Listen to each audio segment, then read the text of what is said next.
Hey guys, it's a different type of video today to discuss how to gain dBs on the meter. Obviously it's a big cardio competition out there, and I'm going to be bringing up 10 key points for gaining decibels on the meter.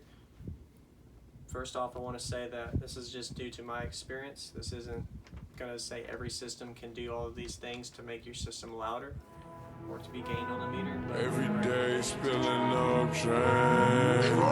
She want the whole crew, shawty brave.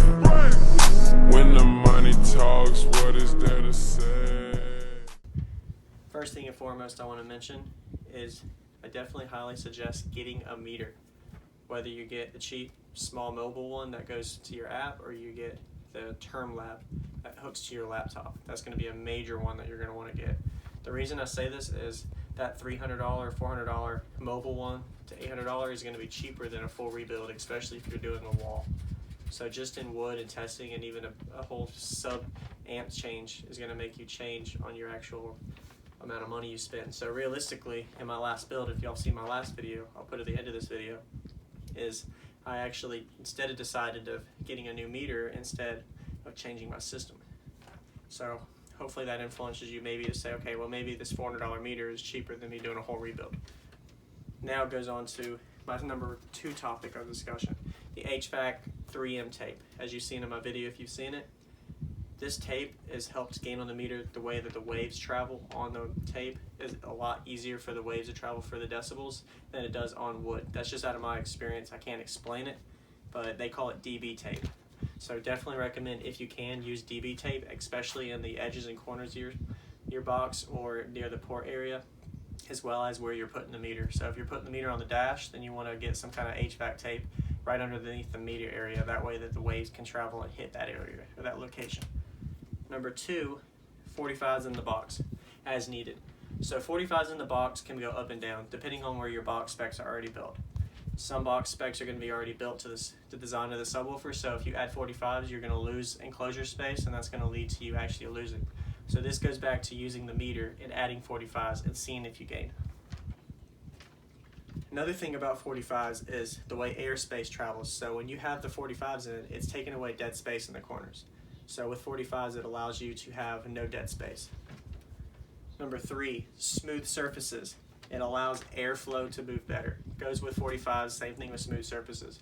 You don't need a rough surface box, so if you're able to fiberglass it, resin it, or even put the 3M HVAC tape as you saw in my video that I did, it allows your airflow to do a lot better for smooth surfaces for your inside of your enclosure as well as inside of your whole vehicle if you're able to modify it, depending on how big your build is. Number 4, ensure box is leak free. This one goes back to smooth surfaces, 45s in the box. There's ways to help seal it off with resin. I personally use 3M tape after sealing it off with just glue and screws, so I went the cheap route and I sealed it off, make sure it was airtight by using tape, which is not the best way, but it was a budget way for me to do it. One thing I want to mention is I put in my notes, anytime you want to know, okay, well, how do I know if my box is leak free or not? The way I did it was I had a little bit of dust or dirt at the bottom of the box, and I would play at a lower frequency, and I would walk around my box and check and see if I felt any air movements outside and cracks around my box. Another thing is you can notice if your airflow is coming out of your port. You notice if that dirt or dust is traveling to any other area within that box. So if you notice these dead air spots, then you know that your box is leaking in that area. That way you can pretty much resolve and say, okay, what can I do to make it to where the meter isn't going, the dust and dirt is not going to go to those areas. Number 5, testing with proper air space. This is a big one. You changing your airspace from, say, you have two 12s going in a 3 cube box and you drop it to 2.5. The amount of airspace in your subwoofer box itself, regardless of how big your build is, you modifying it, using the meter and then adding wood or removing wood to be able to know, okay, is this the right amount of space for the subwoofer box design that I have? It's always good to start big and then shrink down. So if you can add a little bit of wood and see if you're gaining on the meter is a good test for that. Number 6, proper tuning. This is a very crucial one involving with port area. So tuning isn't a big one because as long as it has a proper port area, your tuning goes into play on how your music is going to be designed. So if you're going more SPL based, you're most likely going to be tuning your port near or around your vehicle resonance of where your vehicle resonates, but that depends on the build. and that depends on the vehicle, system setup, etc. Whether you're walled, no wall, single sub, or extreme, depending on, there's so many variables, but when it comes to your proper tuning in your port area, it's very important for you to tune it to the range that your subwoofer would call for, and as well as the port area needs to be right. You don't want it to be too big or too small, that way that when you do your testing and you shrink your port, you're able to see where the meter is gaining as you do that. Next thing is bracing and baffle flex, number 7. Your bracing is very crucial to your subwoofer box, because whenever the subwoofer box is moving inside your vehicle, you want to ensure that when that subwoofer is flexing, that box isn't flexing. The less you get that box to flex, the more efficient your box is. Sometimes it leads to more rise, but that also leads to a more efficient box. So bracing your subwoofer box allows for a more efficiency return, which gives you a higher dB reading. Majority of the time. There's times where that will vary, so it depends on build to build. But ensure you have proper bracing in your box, as well as the baffle flex. Where your subwoofer is mounted, you want to ensure that that box bracing on that flex, the flex of the subwoofer on that baffle, is not flexing at all. So anything you can do to brace that box where the subwoofer is mounted to is not flexing. Next thing is proper subwoofer mounting. That goes back to baffle flex, but subwoofer mounting is a huge critical point, because if there's any kind of leak, say your subwoofer cutout is a little bit off on one side, if you cut it wrong with a jigsaw, or somebody built your box or you did and it's a little off, make sure you air seal that tight, or basically you want to make sure that it is zipped in properly. Some people use mounting screws, some people screw preset screws and then they drill their holes and bolt it in place. Some people just use regular screws and like 1.5 inches, depending on how deep you go.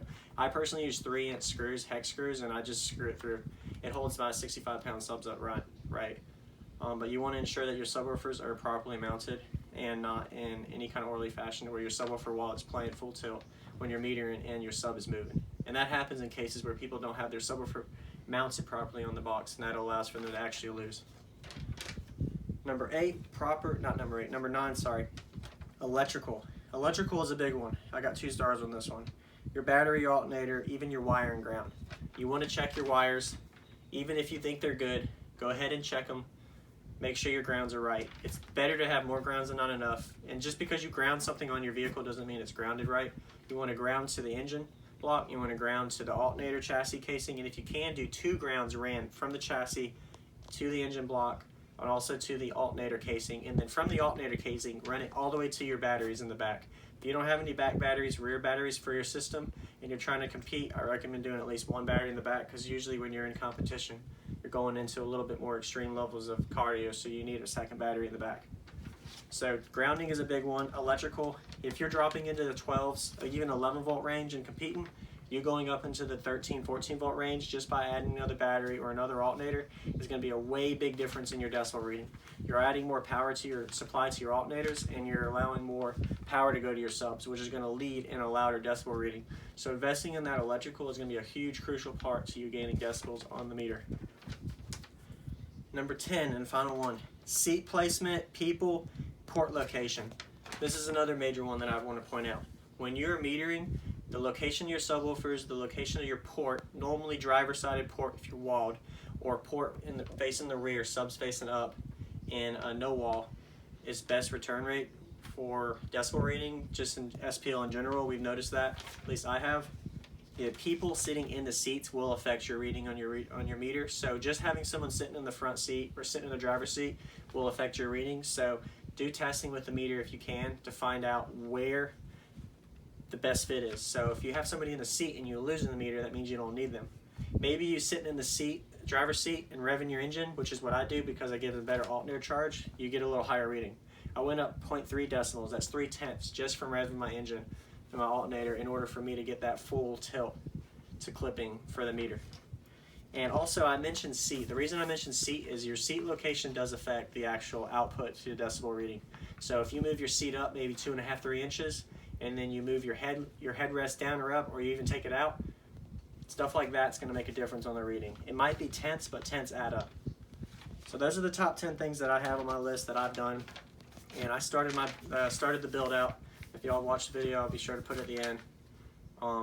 I decided to use a meter instead of going in and do testing, and I've done all of these things, and it resulted in moving my meter from in the mid-50s into the 60s just by doing all these testings.